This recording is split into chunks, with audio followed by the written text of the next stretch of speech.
let's talk about complex cases.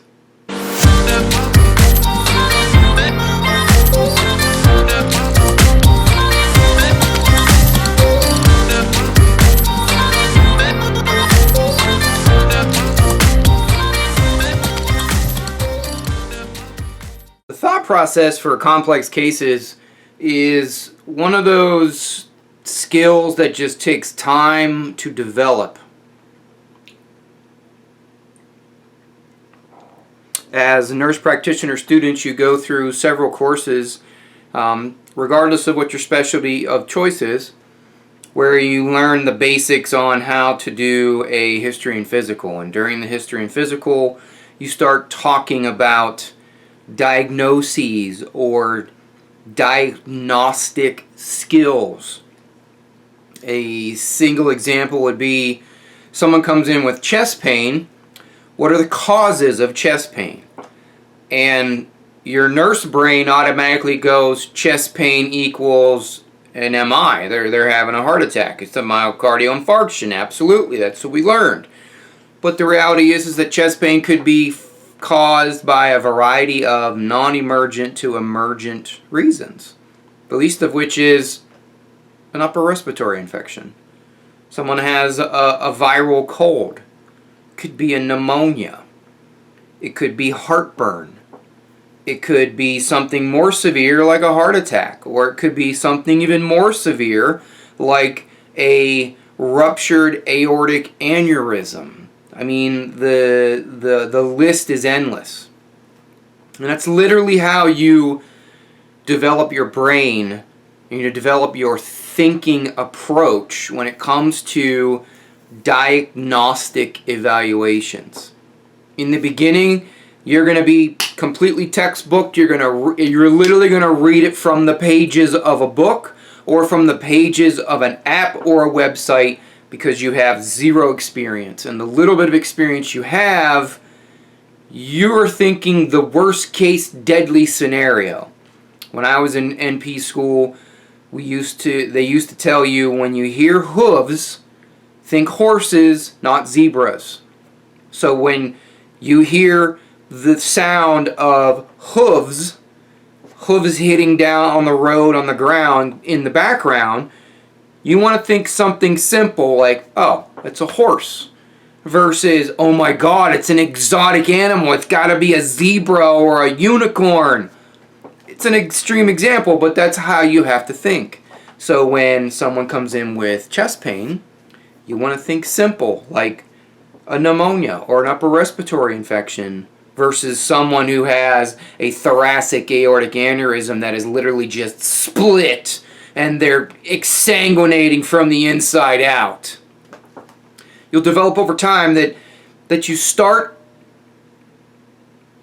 at point A and it's going to branch off into a bazillion branches, so that your thought process is going to look like a freaking Christmas tree.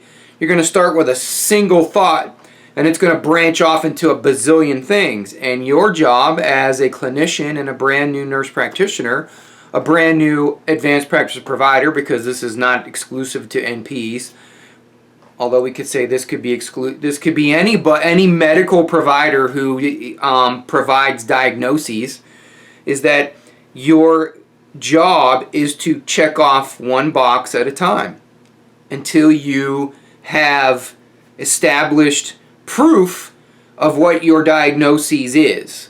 That someone comes in with chest pain and you keep checking off the boxes until you have said that it's not any of the simple stuff. Now we got to go to the complex stuff. Now if you go through the simple stuff and then you do a swab, you do a sputum, you get a chest x-ray and there's an infiltrate, or they have a blaring pneumonia, or you do a flu swab and they have the flu, 99% of the time their chest pain is probably the flu. But you can rule out other scary diagnoses and other severe illnesses by process of elimination. So when you get a chest x-ray, if someone truly had a dissecting thoracic aortic aneurysm and they were exsanguinating from the inside out, they wouldn't be walkie-talkie. they also wouldn't have a chest x-ray that looks mostly clear or has a little bit of an infiltrate because of a pneumonia. So these are skills that develop over time. So when it comes to complex cases, you have to first think about, why are they complex? Is it complex because you've ruled out everything else? Or is it complex because it's a process that just you've never freaking heard of? And the more time you spend doing this, the more you experience. And the less things are surprising and foreign. Something more complex would be like a metabolic disorder. Someone comes in with Graves' disease. Someone comes in with trying to think of a simple one that we can talk about. You only have to experience it once sometimes, and it will trigger a memory. And that's how bedside nurses develop, critical thinking skills, is that you have a start-off point, which is textbook. You literally are reading verbatim from pages.